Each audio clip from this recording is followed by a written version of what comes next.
Hello বন্ধুরা, welcome back to my channel. কেমন আছেন সবাই? আশা করছি সবাই ভালো আছেন। আর সকালের খাবার তো আমরা খেয়ে নিলাম। যেখান থেকে ভিডিওটা শেষ করেছি সেখান থেকে আবার শুরু করলাম।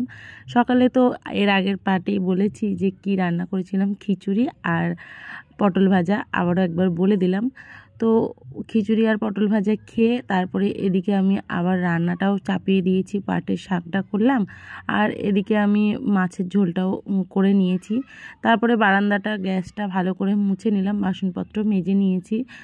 এখন সমস্ত কাজ হয়ে গেছে, রান্না বান্না কমপ্লিট, ঘরদোর পরিষ্কারও হয়ে গেছে আর বাসনও মেজে নিয়েছি। তো বাসনগুলো বাইরে রেখে দিয়েছি, জলটা ঝরে গেলে তারপরে ঘরে নিয়ে আসবো। এখন ওই 12:25 বাজে, সমস্ত কাজ কমপ্লিট করে নিয়েছি। আর এখন আমি অন্য একটা কাজে বসেছি। চলুন আপনাদেরকে দেখাই কি কাজ করতে। ছেলের বায়নার জন্য মানে এখন করতেই হবে, ও কখন থেকে ঘুরঘুর করছে আর ওর তো একা একা ভালো লাগছে না, কেননা সোনা ওই বাড়িতে রয়েছে, সেই জন্য ওর ভালো লাগছে না। তো এখন ওগুলো ওকে করে দিতে হবে, ও বসে বসে ওর মতো কাজ করবে। তো চলুন আপনাদেরকে দেখাই কি কাজে বসেছি। আর আজ তো রবিবার, সেই জন্য ওর ছুটি, পড়াও নেই স্কুলও নেই, তো আমাকে এখন ওগুলো করে দিতে হবে আর ওকেও একটু সময় দিতে হবে। তো চলুন দেখিয়ে দিই কী কাজ করতে বসেছি।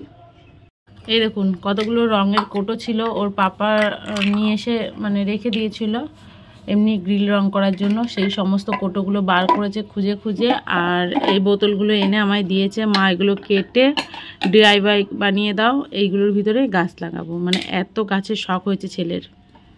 আমি যতক্ষণ বসে রান্না করছিলাম, বাবু বসে বসে দেখছিল যে বোতল কেটে কিভাবে টব বানানো হয়।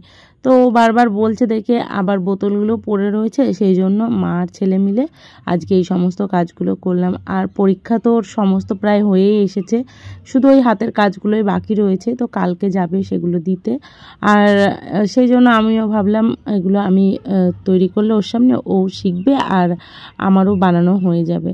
তো এইভাবেই মা ছেলে মিলে দুপুরবেলায় এইগুলো, সেই থেকে এই পর্যন্ত আমি এই সমস্ত কাজ করে উঠছি, এখনও কমপ্লিট করতে পারিনি।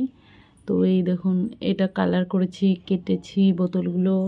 আর এটা লাল রঙের বোতল, তো এটার ভিতরে আমি ডিজাইন করে দিলাম, যেমন মনে আসলো সেই রকমই ডিজাইন করে দিলাম সেই মতো। তো যাই হোক, আর এই হাঁড়িগুলোতেও করে দিয়েছি। অত আমি কিছু পারি না ভালো করে, কিন্তু আমি যেটুকু করেছি হাঁপিয়ে গেছি এইটুকুতে। আর হাতের অবস্থা দেখুন, রঙে ভর্তি হয়ে গেছে হাত। বড়মশাই এসে তো বকবে, চারিদিকে রং নষ্ট করেছি। হ্যাঁ, আর এই দেখুন জলের মধ্যে চুবিয়ে থুয়েছে এগুলো, দেখি জলের মধ্যে চুবিয়ে থয়।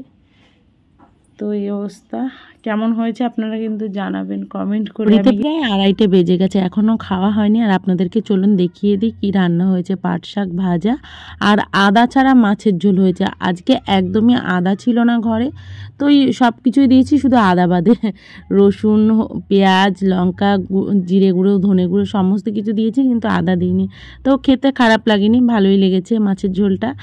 তো বাবু ঘুমোচ্ছে আর মাথায় বালিশ দেয়নি, কিচ্ছু না। আর বাইরে সবাই খেলা করছে, এরকম বাইরে প্রত্যেকটা বাচ্চা ক্রিকেট খেলছে আর ও এখন ঘুমোচ্ছে, দেরি করে শুয়েছে। আর এদিকে আমি এগুলো সরিয়ে গুছিয়ে এই জায়গাটা রেখে দিয়েছি। আর এই দেখুন এখানে রয়েছে, আর এখানে আমি করেছি, মুছে নিয়েছি। আর এইটা দেখুন আমি এরকমভাবে এঁকে নিয়েছি, জানি না ঠিকঠাক হয়েছে কি না। তো ঘুম থেকে উঠে দেখবে যখন, তখন বলবে কেমন হয়েছে। আর এখানে আমি জামা কাপড়গুলো গোছাচ্ছি, কারণ কদিন ধরে ওই গামলার মধ্যেই ভাঁজ করা রয়েছে, এখন গুছিয়ে তুলে রাখি।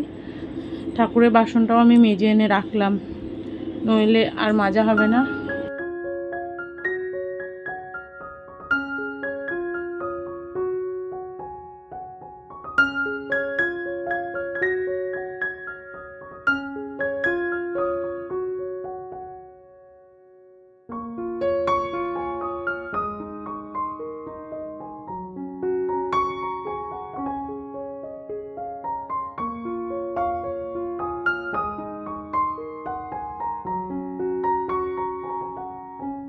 বেশিরভাগ সময় বড় ঘরটাকে আপনারা গোছাতে দেখেন, কিন্তু ছোট ঘরটাও আমি গুছিয়ে থুই।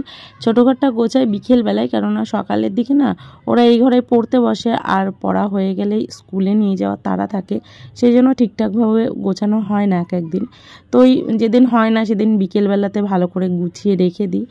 আর প্রায় দিন বিকেলেই বেশি গোছানো হয় সুন্দরভাবে। সকালে যেহেতু প্রত্যেক দিনই তাড়া থাকে স্কুলে যাওয়া, সোম থেকে শনি পর্যন্ত, হয়তো যেদিন ছুটি থাকে স্কুল সেই দিন হয়তো ঠিকঠাকভাবে গুছিয়ে রাখি। তো এইভাবে সবসময় পাটিটা পেতে রাখি, কেননা ওরা পড়তে বসে যেহেতু এই ঘরে। সন্ধেবেলায় আবারও আমি গা হাত পা ধুয়ে মাথায় তেল দিয়েছিলাম, আজকে ওই হালকা একটু মাথায় জল দিয়েছিলাম। তারপরে সন্ধেবাতি দিয়ে গোপাল সোনাকে শয়ন দিয়ে ওই বাড়িতে গেছিলাম। আর এই বাড়িতে এসে দেখি লণ্ডভণ্ড অবস্থা। আর বাবা বলল মুড়ি খাবে, সেই জন্য আমি এখন মুড়ি মাখাতে বসেছি। বোন ওদিকে চা বসিয়েছে, তো এখন এই কোটোটার মধ্যে মুড়িটা মাখাচ্ছি, সেই ঝালমুড়ি করে, কেননা পেঁয়াজ লঙ্কা একটু মশলা সমস্ত কিছু দিয়েছি। আম তেলটা শুধু এই বাড়িতে নেই, তাছাড়া সমস্ত কিছু দেওয়া হয়েছে। দিয়ে কোটোর মধ্যে ভালো করে নাড়িয়ে নাড়িয়ে মাখিয়ে নিচ্ছি। খেতে বেশ ভালোই লাগছিল। একটুখানি টক জল হলে আরও ভালো লাগতো, কিন্তু টক জলটা তো আর নেই, সেই জন্য দেওয়া হয়নি। তো এই দেখুন ঝালমুড়ির মতো করে একবারে পাতায় নিয়ে নিয়েছি, কেননা এই বাড়িতে না আজকে কাজ হচ্ছে। কি কাজ হচ্ছে সেটাও আপনাদেরকে দেখাচ্ছি। তো আগে বাইরেটা দেখুন কি অবস্থা, সমস্ত ঘরের জিনিসপত্র বাইরে ফেলে রেখেছে। আর মেঘটাও করেছে, সেই জন্য চিন্তা হচ্ছে। তো খাটও খোলা হয়েছে, এই দেখুন খাটটাও এই সাইডে রাখা হয়েছে, কেননা ঘরের আজকে না কাজ হচ্ছে বলতে, আজকে আমার বরমশাই ঘরটা একটুখানি কালারটা চেঞ্জ করে দিচ্ছে, রং করে দিচ্ছে। কেননা ঘরের রংটা অনেক বছর হয়ে গেছে, 15-20 বছর হয়ে গেছে, তো কালারটা করাই হচ্ছিল না। তো পুজোর আগে করবে ভাবছিল, কিন্তু বোনের বরটা অসুস্থ ছিল দেখে তখন আর করা হয়নি। তো সেই জন্য বরমশাই বললো এখন যখন আমার হাতেও সময় আছে আমি একটু রং করে দিই।